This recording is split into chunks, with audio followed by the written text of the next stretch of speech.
Hello all, आज हम प्रयागराज महाकुंभ के लिए कानपुर से होते हुए सफर कर रहे हैं। तो इसी दौरान सोचा क्यों ना कानपुर सिटी की बात की जाए।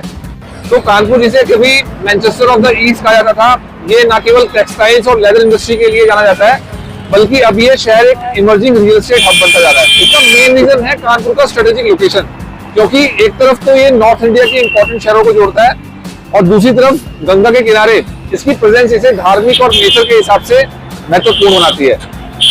अब बात करें रियल एस्टेट की, तो कानपुर में रेजिडेंशियल और कमर्शियल प्रॉपर्टीज का डिमांड तेजी से बढ़ रहा है, खासतौर पर आउटर कानपुर, साउथ कानपुर और न्यू कानपुर डेवलपमेंट जोन में नए टाउनशिप्स और इंटीग्रेटेड हाउसिंग प्रोजेक्ट्स की प्लानिंग चल रही है। कानपुर लखनऊ एक्सप्रेसवे और प्रपोज कानपुर मेट्रो जैसे इंफ्रास्ट्रक्चर प्रोजेक्ट्स इस एरिया की ग्रोथ को और भी फ्यूल कर रहे हैं। कानपुर के पास पानी इंडस्ट्रियल एरिया और ट्रांसपोर्ट नगर जैसे हब्स ने कमर्शियल इन्वेस्टमेंट के लिए एक नई लहर पैदा की है।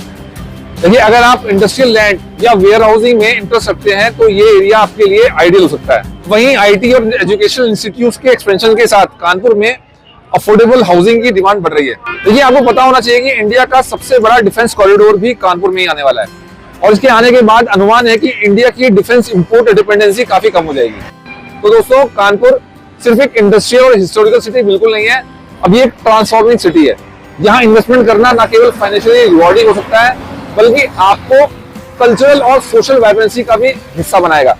आगे बढ़ते हुए प्रयागराज महाकुंभ की ओर, तो आपसे ये कहना चाहूंगा कि अपनी प्रॉपर्टी डिसीजंस को इन्फॉर्म्ड और फ्यूचर ओरिएंटेड रखें। रियल एस्टेट विज्ञान के साथ जुड़े रहें, क्योंकि हम आपके लिए ऐसी ही इंसाइटफुल जानकारी लाते रहेंगे।